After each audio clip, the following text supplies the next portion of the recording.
Em 4 de abril de 1961, um político japonês chamado Masanobu Tsuchi embarcou em um voo da Air France no aeroporto de Haneda, com destino ao Sudeste Asiático. Ele disse aos colegas que faria uma viagem de inspeção.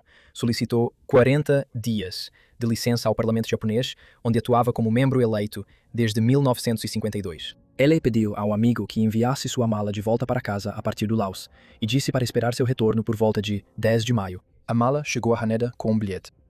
Tsuchi não voltou, e o governo japonês só o declararia legalmente morto em 20 de julho de 1968, 7 anos depois de alguém tê-lo visto pela última vez. Isso seria um pequeno mistério se Tsuchi fosse um homem comum, mas ele não era.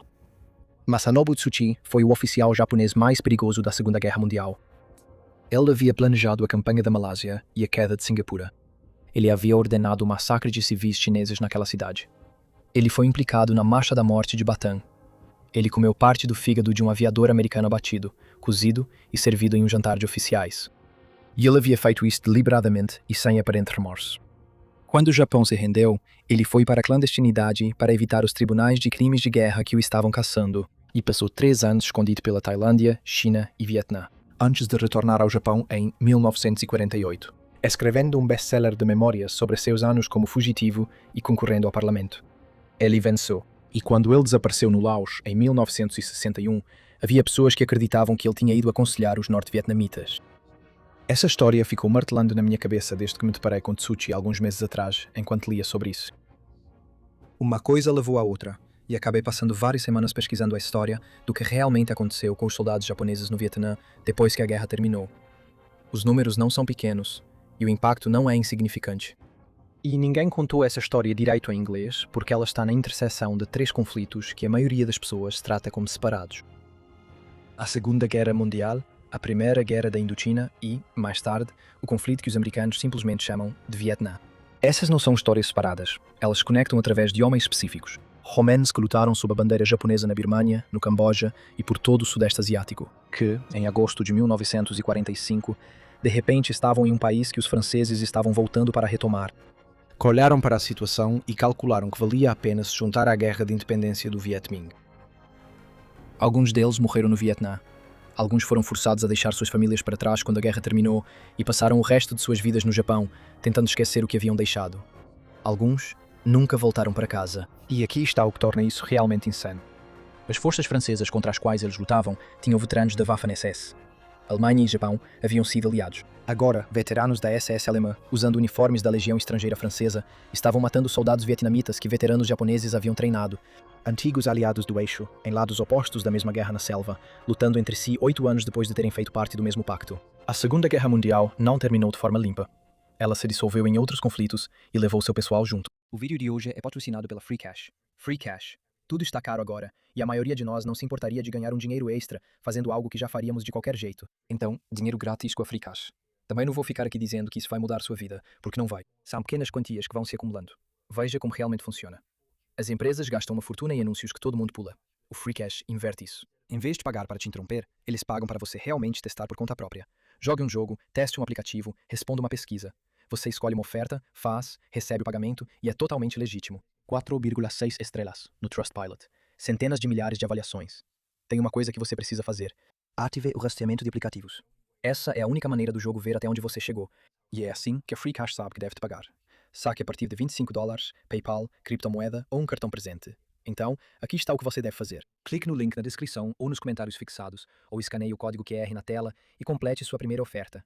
Isso te dá um bônus de $10, que é quase metade dos 25 que você precisa para sacar. Se você vai ficar no celular hoje à noite de qualquer jeito, é melhor já ganhar alguma coisa com isso. O Japão ocupava a Indochina francesa desde setembro de 1940, quando pressionou a administração francesa de Vichy a permitir bases militares japonesas em troca de manter, ao menos nominalmente, a administração colonial francesa no poder. Durante 4 anos, japoneses e franceses coexistiram de forma tensa na Indochina. Os japoneses controlavam os recursos estratégicos e usavam o território como base para operações em outras partes do Sudeste Asiático, enquanto a administração colonial francesa mantinha o controle do funcionamento diário do país. Nacionalistas vietnamitas observavam ambos com a atenção específica de quem entendia que as potências europeias e asiáticas, ocupando seu país, tinham interesses diferentes, o que poderia eventualmente gerar uma oportunidade. Ho Chi Minh vinha construindo o Viet Minh desde 1941, com apoio dos nacionalistas chineses, que viam um movimento de independência vietnamita como estrategicamente útil contra o Japão. A organização não era principalmente militar, era política, criada para formar a base de massas que a doutrina maoísta dizia ser necessária para que o movimento de libertação pudesse vencer. Em 1945, o Viet Minh já possuía redes rurais significativas em todo o norte e uma presença urbana menor, mas tinha uma capacidade militar muito limitada. O que eles tinham eram organizadores, agitadores e quadros políticos. O que eles não tinham era um exército capaz de lutar contra uma potência colonial europeia, com soldados profissionais treinados e armas modernas. Em 9 de março de 1945, os japoneses acabaram com a fachada de coexistência franco-japonesa e lançaram um golpe em toda a Indochina, desarmando as forças coloniais francesas em uma única noite e prendendo ou matando o pessoal administrativo e militar francês. O golpe removeu completamente os franceses do poder e deixou a Indochina sob administração militar japonesa direta pelos 5 meses restantes da guerra. Alguns soldados franceses escaparam para a selva e seguiram para a China. A maioria foi capturada, alguns foram mortos. Os franceses sabiam exatamente o que havia acontecido e não esqueceram disso. Quando o Japão se rendeu em 15 de agosto de 1945, a situação na Indochina era diferente de qualquer outro lugar onde a guerra terminou. Os japoneses haviam destruído a autoridade francesa 6 meses antes. O Viet Minh havia declarado a independência do Vietnã em 2 de setembro de 1945, com Ho Chi Minh lendo a declaração em Hanoi. E a declaração citava especificamente a Declaração de Independência dos Estados Unidos. Uma mensagem calculada aos Estados Unidos de que este era um movimento de libertação, não um golpe comunista. Forças britânicas chegaram ao sul do país para aceitar a rendição japonesa, ao sul do Paralelo 16. Forças nacionalistas chinesas chegaram ao norte. Nenhum dos grupos tinha interesse particular em restaurar o domínio colonial francês, e o Viet Minh agiu rapidamente para estabelecer controle administrativo de facto, enquanto a potência colonial ainda estava ausente. Os franceses voltaram mesmo assim. Eles retornaram primeiro ao sul, com a ajuda dos britânicos, que armaram prisioneiros de guerra japoneses para ajudar a manter a ordem enquanto as forças francesas chegavam. A ironia disso, de armar os homens que o Japão havia acabado de derrotar para ajudar a restaurar o colonialismo francês, não passou despercebida pelos observadores vietnamitas. Os franceses avançaram para o norte mais lentamente e negociaram com Ho Chi Minh até 1946, antes que essas negociações fracassassem e os combates começassem. Nesse momento específico, cerca de 5.000 soldados, japoneses que ainda não haviam sido repatriados, entraram em cena. A presença militar japonesa na Indochina, ao final da guerra, somava dezenas de milhares de soldados. O processo de repatriação estava em andamento durante o final de 1945 e 1946. Navios transportavam homens dos portos vietnamitas de volta ao Japão sob supervisão dos aliados. A maioria voltou para casa, e alguns não. Os motivos variavam e eram pessoais e específicos para cada homem. Alguns haviam se casado com mulheres vietnamitas e não conseguiam imaginar deixá-las. Alguns haviam construído suas vidas no país durante 4 anos de ocupação e se sentiam mais em casa ali do que em um Japão derrotado. Outros estavam ideologicamente comprometidos com a estrutura de libertação panasiática que a propaganda imperial japonesa havia promovido. E a guerra do Viet Minh contra o colonialismo francês se encaixava melhor nesse contexto do que retornar a um Japão destruído e ocupado. Alguns simplesmente receberam uma proposta dos recrutadores do Viet Minh que entendiam exatamente o que oficiais e graduados japoneses experientes poderiam fazer por uma organização militar que precisava desesperadamente do que aqueles homens tinham. O Viet Minh de Ho Chi Minh não se incomodava com a história entre o Vietnã e o Japão. A ocupação japonesa tinha sido brutal. As cotas de arroz impostas causaram uma fome em 1944 e 1945 que matou entre 400 mil e 2 milhões de vietnamitas, dependendo da estimativa usada, nas províncias do norte. Ho Chi Minh sabia o que a ocupação japonesa tinha significado para seu país, e ele usou isso para seus próprios propósitos na escolha dos homens que recrutou. O que ele precisava era de conhecimento militar, e precisava disso mais rápido do que qualquer outra fonte poderia fornecer. Ele precisava de homens que pudessem ensinar disciplina militar convencional, táticas de infantaria, manuseio de armas e as habilidades específicas de operações em nível de companhia e batalhão para combatentes que haviam sido organizados principalmente em torno da resistência de guerrilha e não da guerra convencional. O exército japonês, apesar de tudo, havia produzido homens que sabiam fazer essas coisas. Ho fez o cálculo de que a experiência deles valia mais do que a complicação de seu passado. Gosha, o principal pesquisador acadêmico desse período, estima que talvez 1/3 dos japoneses que permaneceram no Vietnã após a repatriação principal foram absorvidos pela estrutura do Viet Minh de uma forma ou de outra. Alguns eram soldados e oficiais que se voluntariaram, outros eram especialistas, médicos, engenheiros, especialistas em armamentos, que em alguns casos foram coagidos em vez de recrutados. A distinção entre se voluntariar e ser efetivamente compelido quando você é um soldado japonês, isolado em um país que está caminhando rapidamente para um conflito armado com forças europeias, nem sempre é clara. Mas o resultado foi uma presença militar japonesa dentro do Viet Minh que era substancial o suficiente para ser documentada pela inteligência francesa desde os primeiros meses da guerra. O primeiro dos homens que são importantes para esta história foi Mukayama, um ex-oficial do Estado-Maior do 38º Exército. Ele se tornou o principal conselheiro técnico do exército vietnamita e foi acreditado por historiadores posteriores como o líder do contingente japonês dentro do Viet Minh. Ele se tornou conselheiro direto do general Von Nguyen Giap, o homem que acabaria derrotando tanto os franceses quanto os americanos, e que hoje é estudado em academias militares como um dos grandes comandantes do século XX. O que Giap aprendeu com Mukayama nesses primeiros meses, os princípios da disciplina militar convencional, logística e o planejamento operacional que o exército imperial japonês havia aperfeiçoado ao longo de anos de combates no Pacífico, tornaram-se fundamentais para a transformação do Viet Minh de uma rede de guerrilha em uma força militar convencional. Mukayama foi morto em combate em 1946, sendo um dos primeiros voluntários japoneses a morrer na guerra que ele havia escolhido participar. O Major Iga Wasai era um oficial do Estado-Maior da 34ª Brigada Mista Independente que havia servido no Vietnã durante a ocupação. Ele foi o homem que concebeu a ideia que se tornaria a contribuição japonesa mais significativa para a Primeira Guerra da Indochina. Antes de a academia ser construída, antes de o currículo ser elaborado, antes de um único oficial vietnamita ser treinado nos métodos que acabariam derrotando os franceses, em Dien Bien Phu, Igawa analisou a situação militar do Viet Minh no final de 1945 e entendeu que o problema fundamental não era armamento nem vontade política, era o conhecimento militar. Os combatentes do Viet Minh que se preparavam para resistir ao retorno dos franceses tinham coragem, compromisso político e conhecimento local. Eles não sabiam como conduzir um ataque convencional, como coordenar um ataque noturno por múltiplos eixos de avanço, como organizar uma operação em nível de batalhão, como manter comunicações táticas durante o contacto. Igawa sabia como fazer todas essas coisas e tinha à disposição a extensa metodologia educacional do exército japonês. Ele começou a planejar uma escola de treinamento de oficiais antes de morrer. Ele foi morto antes que ela fosse inaugurada, liderando uma força Viet Minh em direção a Pleiku em 1946, avançando para um ponto estratégico no Planalto Central que o Viet Minh precisava controlar. Sua coluna foi emboscada por tropas francesas na estrada. Ele foi morto em combate. Ele nunca viu a escola que havia planejado entrar em funcionamento.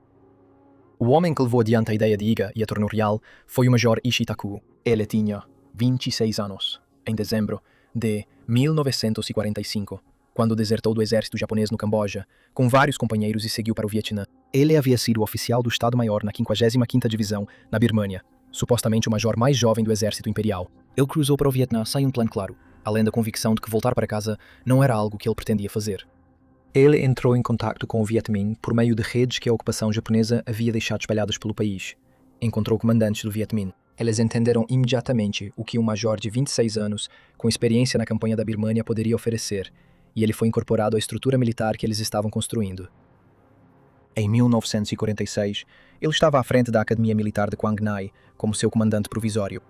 A academia foi criada em junho de 1946 na província de Quang Ngai, no centro do Vietnã, uma área controlada pelo Viet Minh que os franceses ainda não haviam alcançado. Ishii e outros 6 oficiais japoneses formavam um núcleo do corpo docente. O currículo era a metodologia do exército japonês adaptada para as condições operacionais vietnamitas.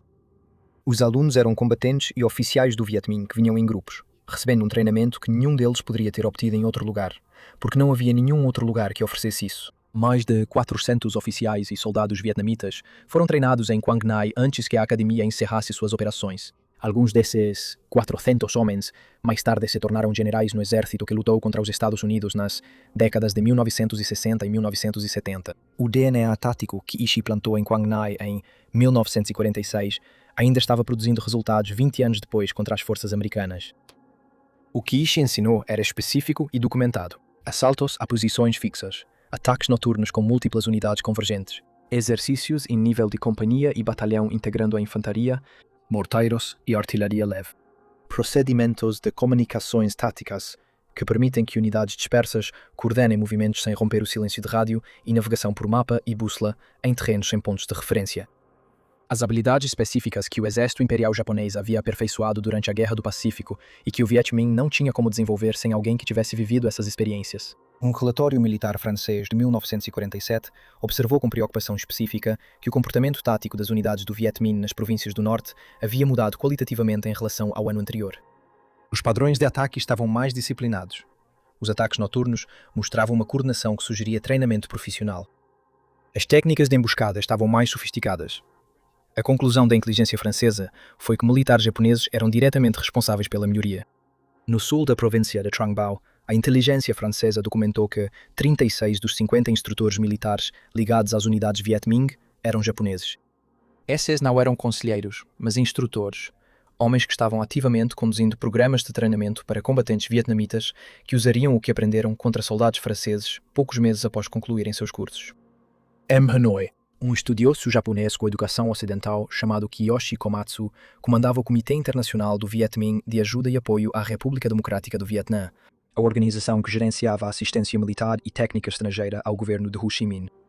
Na província de Thanh Nguyen, especialistas japoneses em armamentos estavam operando uma fábrica de produção de armas, fabricando armas e munições para o Viet Minh com qualquer material disponível localmente. Os franceses também identificaram 11 enfermeiras japonesas e 2 médicos trabalhando para o Viet Minh, no norte do Vietnã, em 1951. 5 anos após o início da guerra, ainda lá, ainda servindo. O primeiro grande teste do que o Viet Minh treinado pelos japoneses poderia fazer veio em dezembro de 1946. As forças francesas bombardearam o porto de Haiphong em novembro de 1946, matando um número significativo de civis vietnamitas. E a negociação política que tentava encontrar um acordo entre a França e a República Democrática do Vietnã entrou em colapso total. Na noite de 19 de dezembro de 1946, agentes do Viet Minh contrabandearam explosivos passando pelos guardas franceses até a principal usina de energia de Hanoi. A explosão mergulhou a cidade na escuridão às 20h03. Por toda Hanoi, unidades do Viet Minh começaram a atacar simultaneamente posições militares francesas e residências de franceses. Móveis foram arrastados para as ruas como barricadas. Atiradores de elite tomaram posições nos telhados. A tática era prender os franceses no bairro antigo, usando obstáculos urbanos, enquanto as forças regulares do Viet Minh atacavam o aeroporto de Giang Lam para impedir reforços aéreos. Os franceses acabaram ganhando vantagem, usando artilharia e buscas de casa em casa, expulsando o Viet Minh de Hanoi após várias semanas de combates. Ho Chi Minh e Giap recuaram para o Viet Bac, a região montanhosa ao norte de Hanoi, que seria o reduto do Viet Minh pelos próximos 7 anos. Mas a batalha havia demonstrado algo que os franceses não esperavam. O Viet Minh conseguia organizar e executar um ataque urbano coordenado contra vários objetivos ao mesmo tempo. Esse nível de coordenação operacional não vinha da organização política, vinha do treinamento militar. Os japoneses em Quang Ngai estavam fazendo o seu trabalho. Em 1947, a documentação sobre o envolvimento direto dos japoneses em combate se torna explícita. Em Hue, naquele ano, os franceses relataram ter combatido uma força de assalto japonesa de 150 homens, operando como uma unidade coesa sob comando japonês. Esses não eram conselheiros, eram combatentes, ex-soldados do exército imperial, lutando em formação contra as forças francesas. O relatório francês destacou as qualidades específicas que identificavam a unidade como liderada por japoneses: a disciplina tática, o uso coordenado do terreno, a capacidade de movimentação noturna. As unidades do Viet Minh, operando sob comando japonês ou sob influência japonesa, eram visivelmente mais eficazes do que aquelas que operavam sem essa orientação. Também, em 1947, Ishitakuo organizou uma emboscada que matou mais de 70 soldados franceses. Os detalhes específicos da emboscada não estão totalmente documentados nas fontes disponíveis, mas o seu desfecho está. 70 soldados franceses mortos em um único confronto é um resultado tático significativo para uma força guerrilheira nos primeiros anos de um conflito assimétrico. Isso demonstra que Ishii não estava apenas ensinando, ele estava comandando. Ele havia passado de instrutor a comandante operacional e estava usando o que sabia para matar franceses na selva de um país para o qual veio como desertor, e decidiu que agora era a sua guerra. Em 1947, os franceses lançaram a Operação Lea, sua tentativa mais ambiciosa de destruir a liderança do Viet Minh em um único golpe de decapitação. 3 colunas francesas convergiram para o Viet Bac em outubro de 1947, tentando cercar e destruir o governo de Ho Chi Minh no exílio. A operação foi cuidadosamente planejada e utilizou forças aerotransportadas francesas, unidades fluviais e colunas blindadas simultaneamente. Ela fracassou. As forças de Giap escaparam do cerco francês que se fechava, usando o terreno montanhoso que os navegadores e guias treinados pelos japoneses conheciam melhor do que as forças francesas que os perseguiam. Ho Chi Minh escapou da captura. O Viet Bac permaneceu uma fortaleza do Viet Minh. Os franceses tiveram que recuar e reconhecer que sua estratégia de colunas móveis e ataques de decapitação não iria acabar com a guerra. Em 1948, ficou brutalmente claro o padrão de ataques noturnos a postos avançados franceses isolados em terreno difícil em Putong, Putonghua. Uma guarnição francesa, mantendo uma posição isolada, foi atacada à noite por forças do Viet Minh, usando as técnicas de assalto coordenado por múltiplos eixos que a Academia Quang Ngai vinha ensinando. A guarnição resistiu após combates desesperados, mas o padrão estava claro. O Viet Minh estava atacando posições francesas à noite em terreno acidentado, usando abordagens que o planejamento defensivo francês não havia antecipado, com uma coordenação que sugeria treinamento militar profissional em vez de improvisação. Os oficiais franceses que redigiram relatórios pós-ação observaram assinaturas táticas específicas que associaram à metodologia militar japonesa. Ishitakuo morreu em 1950, aos 31 anos de idade. Ele passou 5 anos lutando no Vietnã, construindo a Academia de Quang Ngai, comandando operações de combate contra os franceses e treinando centenas de oficiais que continuariam a lutar em mais 2 guerras. Ele pisou em uma mina terrestre em algum lugar no Planalto Central e morreu. Ele é homenageado no Santuário Yasukuni, em Tóquio, junto com outros soldados japoneses que morreram na Primeira Guerra da Indochina. Um fator que tem sua própria dimensão complicada, já que o Santuário Yasukuni também é onde estão consagrados os criminosos de guerra condenados do Japão, e que as implicações políticas dessa comemoração causam atritos diplomáticos com vários países asiáticos há décadas.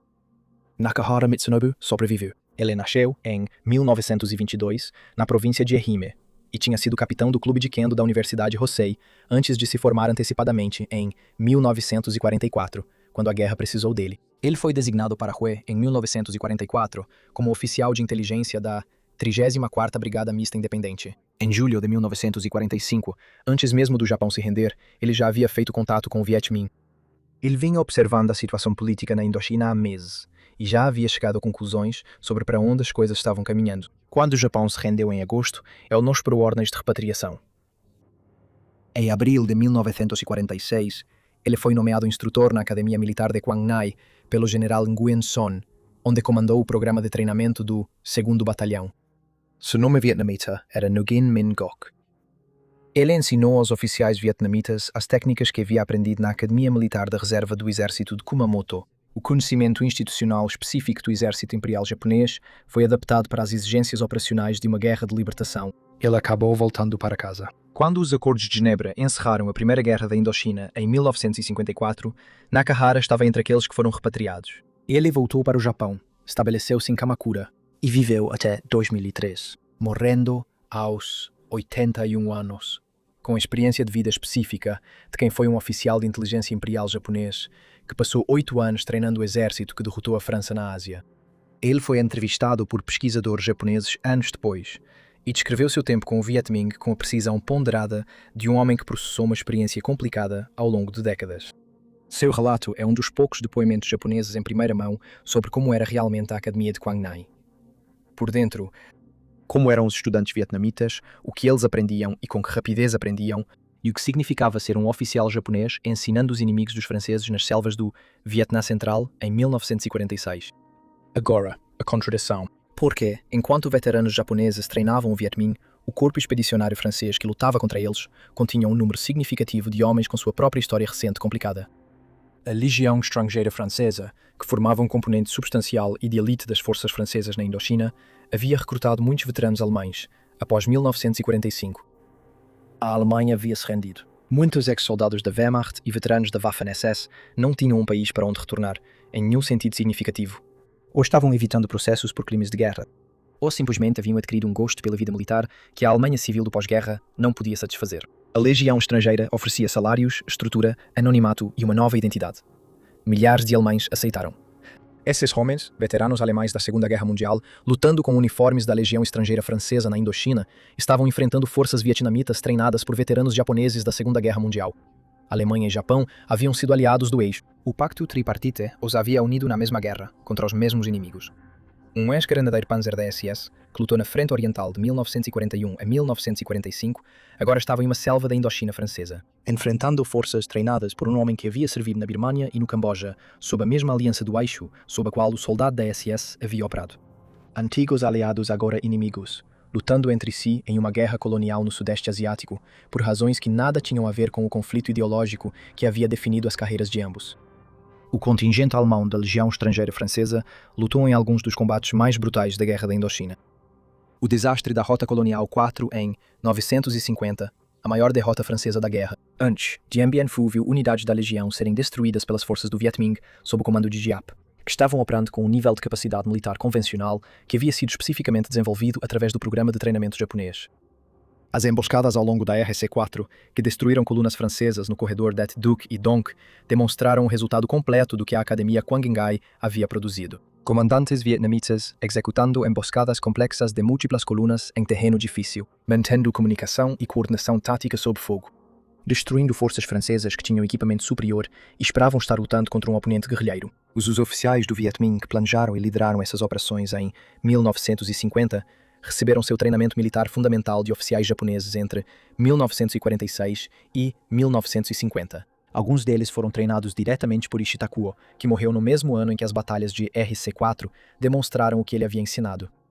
A ligação entre a metodologia tática do exército imperial japonês e as emboscadas na selva que destruíram colunas francesas em 1950 passa diretamente pela Academia Militar de Quang Ngai e pelos oficiais japoneses que a comandavam. Giap mais tarde reconheceu em suas memórias a importância da ajuda que os vietnamitas receberam de combatentes estrangeiros nos primeiros anos da guerra, sem especificar em detalhes a contribuição dos japoneses.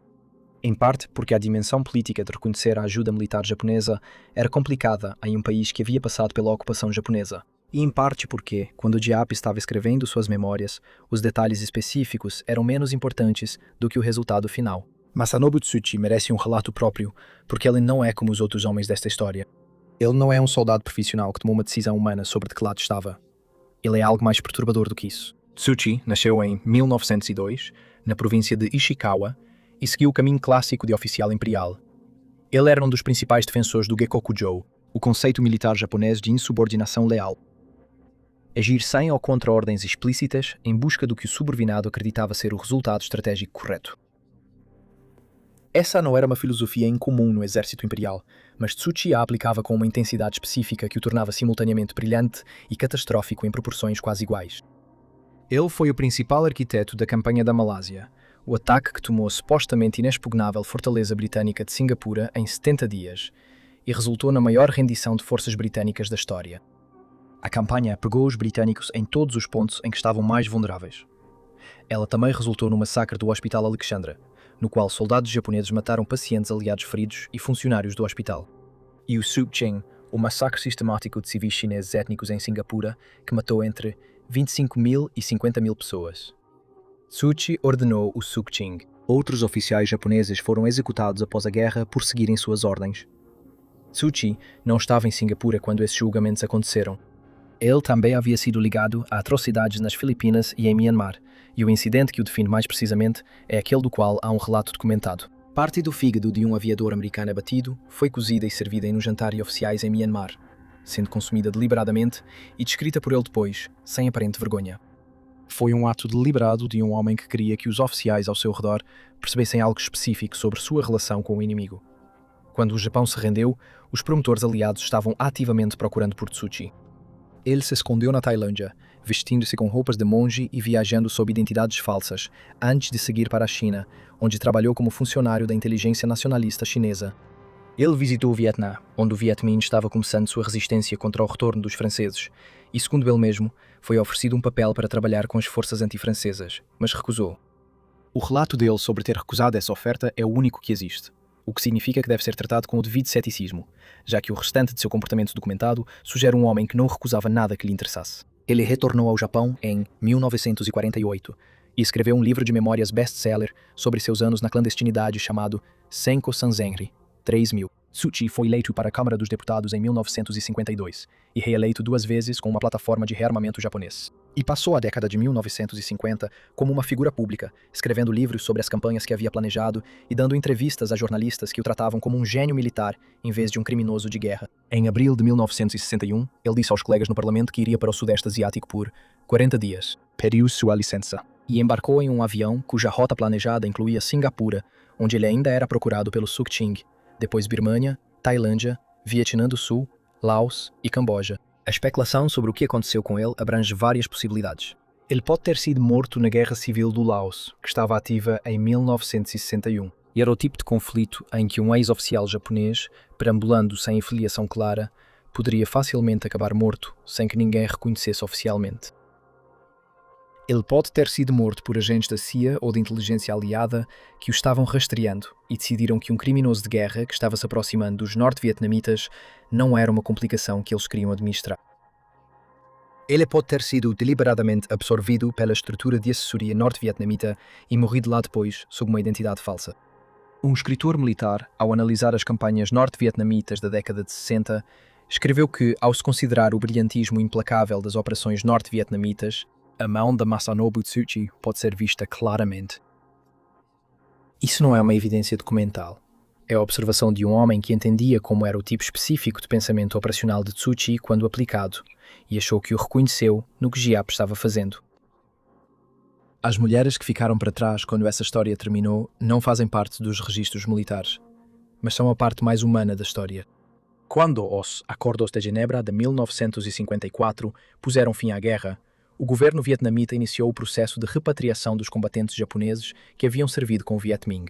O primeiro grupo, composto por 71 homens, foi obrigado a deixar o país. Eles não tiveram a opção de trazer suas esposas ou filhos vietnamitas.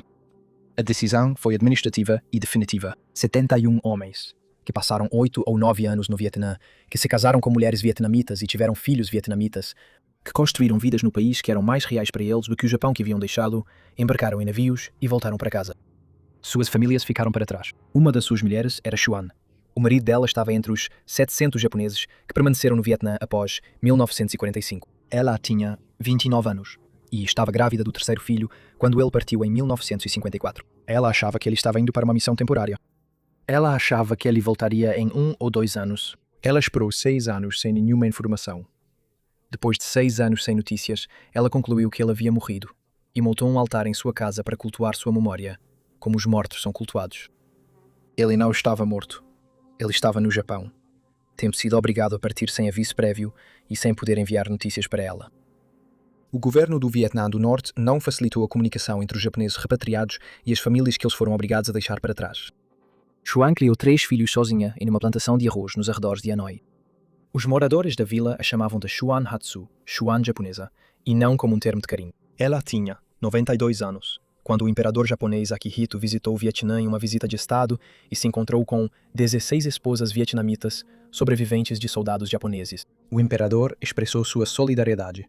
As mulheres que haviam construído altares para adorar homens vivos como se estivessem mortos, que criaram filhos sob a dificuldade social específica de serem mulheres que se casaram com um dos ocupantes, que passou décadas na pobreza específica da comunidade agrícola de arroz de Hanoi, sem o controle econômico, sem a contribuição econômica de um marido, receberam a solidariedade do imperador em 2017, 72 anos depois que os soldados japoneses escolheram ficar pela primeira vez. Os 400 oficiais vietnamitas que treinaram em Quang Ngai não sobreviveram todos às guerras que se seguiram. Alguns morreram lutando contra os franceses. Alguns nos anos entre 1954 e 1959, quando o país estava nominalmente em paz. E alguns ainda estavam vivos e servindo. Quando os militares americanos chegaram ao Vietnã em grande número na década de 1960, encontraram um oponente diferente de tudo o que haviam enfrentado na Coreia ou em qualquer outro conflito do pós-guerra. O exército de Giap, que havia derrotado os franceses e que acabaria derrotando os americanos, tinha suas raízes na educação militar específica que os oficiais japoneses em Quang Ngai haviam proporcionado em 1946. Os assaltos, os ataques noturnos, os exercícios em nível de batalhão, a disciplina de navegação e comunicações que Ishitakuo e seus colegas ensinaram àqueles primeiros 400 estudantes vietnamitas se tornou a metodologia fundamental de um exército que lutou continuamente de 1946 a 1975 e venceu todas as guerras que travou. Ishii foi morto por uma mina terrestre em 1950. Mukayama morreu em combate em 1946. Igawa foi morto em uma emboscada no mesmo ano. Nakahara morreu em Kamakura em 2003. E Tsuchi desapareceu em 1961 e foi declarado legalmente morto 7 anos depois. O Santuário Yasukuni em Tóquio homenageia vários soldados japoneses que morreram lutando na Primeira Guerra da Indochina. Eles estão listados entre os mortos da Guerra do Japão, homens que morreram em serviço de alguma causa. O que exatamente era essa alguma coisa depende de qual perspectiva você adota. A perspectiva panasiática diz que eles morreram lutando contra o colonialismo. A perspectiva da história nacional vietnamita diz que eles eram combatentes estrangeiros que contribuíram para a independência. A perspectiva militar francesa diz que eles eram combatentes inimigos que tornaram a Primeira Guerra da Indochina mais custosa. A perspectiva nacional japonesa é complicada pelo fato de que eles eram desertores do exército imperial que não voltaram para casa quando o Japão mandou que voltassem para casa. As mulheres vietnamitas que sobreviveram a eles e as crianças que essas mulheres criaram não se encaixam perfeitamente em nenhuma dessas perspectivas. Elas viveram as consequências de decisões tomadas em 1945 e 1946 por homens que agora estão mortos e cujo significado militar é estudado, enquanto sua responsabilidade pessoal não é. Xuan montou um altar para cultuar seu marido como se ele estivesse morto. Ele não estava morto. Ele simplesmente nunca voltou. O panorama militar francês mais amplo na Indochina de 1947 a 1950 mostra uma força que não havia assimilado as implicações específicas do que estava enfrentando. O corpo expedicionário francês era profissional, experiente e bem equipado. Ele contava com unidades blindadas, artilharia e apoio aéreo que o Viet Minh não conseguia igualar em termos convencionais. Seus comandantes eram homens que haviam lutado na Segunda Guerra Mundial e tinham absorvido as lições do combate convencional europeu. O que eles não haviam absorvido, porque não havia equivalente europeu para se basear, era a qualidade específica do oponente que as forças vietnamitas treinadas pelos japoneses representavam no terreno de selva da Indochina. O procedimento operacional francês era estabelecer postos fortificados ao longo das principais estradas e rotas fluviais, mantendo o controle da infraestrutura, enquanto colunas móveis operavam a partir dessas bases para enfrentar as forças do Viet Minh no interior. O sistema havia funcionado em conflitos coloniais anteriores contra o Viet Minh. Isso resultou em um padrão de postos isolados que eram atacados à noite por forças que sabiam exatamente como se aproximar deles, como suprimir o fogo defensivo e como se retirar antes da chegada dos reforços. Esse padrão se repetiu em dezenas de combates entre 1947 e 1950, cada um taticamente pequeno e contribuindo estrategicamente para o desastre de RC-4 em 1950, quando o padrão evoluiu para a capacidade de destruir colunas francesas inteiras, em vez de apenas eliminar postos avançados. Os veteranos alemães na legião estrangeira que lutaram nesses combates não eram homens que faltavam coragem ou habilidade tática. Eles eram homens que haviam sobrevivido à Frente Oriental, ao norte da África e às Ardenas. O que eles encontraram na Indochina foi um adversário cujo comportamento não correspondia ao inimigo contra o qual haviam sido treinados. Um veterano da Waffen-SS, que havia lutado contra a infantaria soviética na Rússia, entendia como a infantaria soviética atacava. Ele não tinha um referencial para um ataque do Viet Minh que incorporava técnicas japonesas de movimentação noturna, disciplina de comunicações japonesa e coordenação em nível de batalhão japonesa, executada por soldados vietnamitas que haviam absorvido essas técnicas em 6 meses de instrução intensiva em uma academia militar nas terras altas centrais. A linguagem tática que o Viet Minh estava usando era japonesa, e os soldados franceses e alemães que lutavam contra eles estavam lendo foneticamente, sem conhecer a gramática.